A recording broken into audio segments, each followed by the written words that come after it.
మిత్రులారా, ఈ వీడియో చూస్తున్న ప్రతి ఒక్కరూ కనీసం ఒక్కసారైనా మీకు దగ్గరలో ఉన్న హనుమంతుడి ఆలయానికి వెళ్ళే ఉంటారు. అక్కడక్కడ ఆంజనేయ స్వామి విగ్రహాలపై మీరు చూసే ప్రగాఢ ఎరుపు సింధూరం కేవలం అది అలంకరణ కాదు మిత్రులారా, దాని వెనక ఒక రహస్యం దాగి ఉంది. స్వామి హనుమకి శ్రీరామచంద్రుడిపై ఉన్న భక్తిని తెలియజేస్తుంది.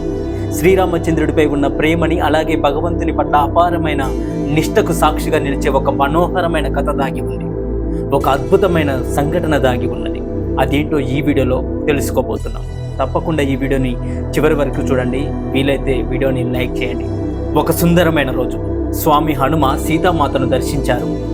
ఆ సమయంలో నుదిటిపై అందమైన సింధూరాన్ని అలంకరించుకున్న సీతమ్మ తల్లిని చూసిన స్వామి హనుమకి తన హృదయాన్ని స్పందింపజేసింది. భక్తిపూర్వకంగా సీతమ్మ తల్లికి నమస్కరించిన స్వామి హనుమంతుడు ఉత్సుకతతో అడిగాడు, ఓ జనని, ఓ మాత, ఈ సుందరమైన సింధూరాన్ని మీరు నుదుటిపై ఎందుకు ధరిస్తున్నారు అని అడిగారు స్వామి హనుమ. సీతామాత ప్రశాంతంగా ప్రేమతో నవ్వుతూ సమాధానమిచ్చారు, పుత్ర హనుమంత, నేను అలంకరించుకున్న ఈ సింధూరం శ్రీరామచంద్రుని ఆయుష్ను పెంచుతుంది, శ్రీరామచంద్రుని ఐశ్వర్యాన్ని పెంచుతుంది, ఎల్లప్పుడూ శ్రీరామచంద్రుడిని సంతోషంగా ఉండేలా చేస్తుంది. అంతేకాదు పుత్ర హనుమ, ఈ సింధూరం అలంకరణ నా భర్త అయిన శ్రీరామచంద్రుడిపై నాకున్న ప్రేమకి, భక్తికి ప్రతీకగా నిలుస్తుంది అని చెప్పింది మాతా సీతమ్మ తల్లి. సీతమ్మ తల్లి మాటలు హనుమంతుని హృదయాన్ని తాకాయి. ఒక్క క్షణం ఆలోచించారు స్వామి హనుమ. ఓహో, కేవలం ఒకే ఒక్క చిటికెడు సింధూరం మాత్రమే నా శ్రీరామచంద్రుడి ఆయుష్ని పెంచగలిగితే నేను నా శరీరం అంతా సింధూరంతో నింపుకుంటా. అప్పుడు నా ప్రభు, నా శ్రీరామచంద్రుడు చిరంజీవి అవుతాడు కదా అనుకుంటూ భక్తితో ఉక్కిరి బిక్కిరైన స్వామి హనుమంతుడు ఒక్క క్షణం ఆలస్యం చేయకుండా ఒక పెద్ద పాత్రలో సింధూరాన్ని తీసుకొచ్చాడు. దాంతో స్వామి హనుమ యొక్క బలమైన కండలు, అందమైన ముఖము, దట్టమైన వెంట్రుకలు అంతా ప్రగాఢ ఎరుపు రంగులో మారిపోయాయి.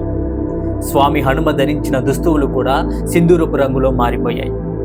ఈ విధంగా స్వరాంగ సింధూరధారి అయిన హనుమంతుడు శ్రీరామచంద్రుడి సన్నిధికి వెళ్ళాడు. హనుమంతుని విచిత్రమైన వేషధారణ చూసిన సభలోని వారందరూ నవ్వుకున్నారు. కానీ ఈ అసాధారణ రూపాన్ని చూసిన శ్రీరామచంద్రుడు మాత్రం ఆశ్చర్యపోయారు.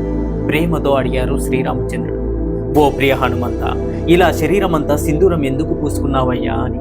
హనుమంతుడు తన భక్తి పూరిత హృదయాన్ని తెరిచి ఈ విధంగా మాట్లాడాడు, ఓ ప్రభు, నా రామయ్య తండ్రి, సీతామాత రోజు సింధూరం ధరించడం వల్ల మీకు ఆనందము, దీర్ఘాయుషు వస్తాయని చెప్పారు. కేవలం ఒక చిటికెడు సింధూరం ఇంత శుభం చేకూర్చగలిగితే అదే సింధూరాన్ని నేను నా శరీరం అంతా పూసుకుంటే మీకు అపారమైన సంతోషం కలుగుతుంది, అనంత ఆయురారోగ్యాలు కలుగుతాయని భావించి నా ఒంటి నిండా సింధూరాన్ని ధరించాను. ఇప్పుడు మీరు ఎల్లప్పుడూ సుఖ సంతోషాలతో ఉంటారు తండ్రి, మీరు చిరంజీవిగా ఉంటారు ప్రభు అన్నారు స్వామి హనుమ. హనుమంతుని ఈ నిస్వార్థమైన అపారమైన భక్తికి శ్రీరామచంద్రుడి యొక్క హృదయం కరిగిపోయింది.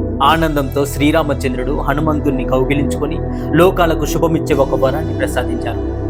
ఏ భక్తుడైతే నిన్ను ఈ విధంగా సింధూరంతో పూజిస్తారో ఆ భక్తుడికి లేదా భక్తురాలికి సంతోషకరమైన దీర్ఘాయుషు, సకల మనోరథ సిద్ధి మరియు కష్టాల నుండి రక్షణ లభిస్తాయి.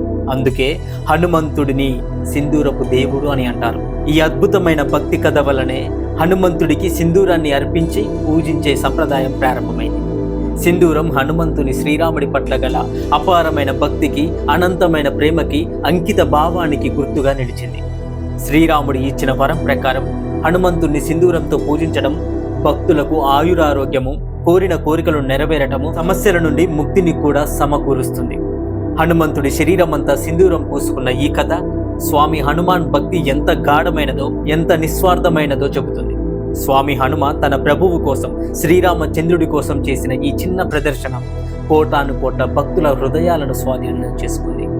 అందుకే మనం హనుమాన్జీకి సింధూరం అర్పించినప్పుడు ఆ అపారమైన భక్తిని స్మరించుకుంటాం మరియు శ్రీరాముని వరాన్ని పొందే భాగ్యాన్ని కోరుకుంటాము. జై శ్రీరామ్, జై పవనసుత హనుమాన్. మీకు ఈ వీడియో నచ్చితే జై శ్రీరామ్, జై హనుమాన్ అని కమెంట్ చేయండి. Thank you for watching this video. మరెన్నో వీడియోస్ కోసం మన ఛానల్ని సబ్స్క్రైబ్ చేసుకోండి.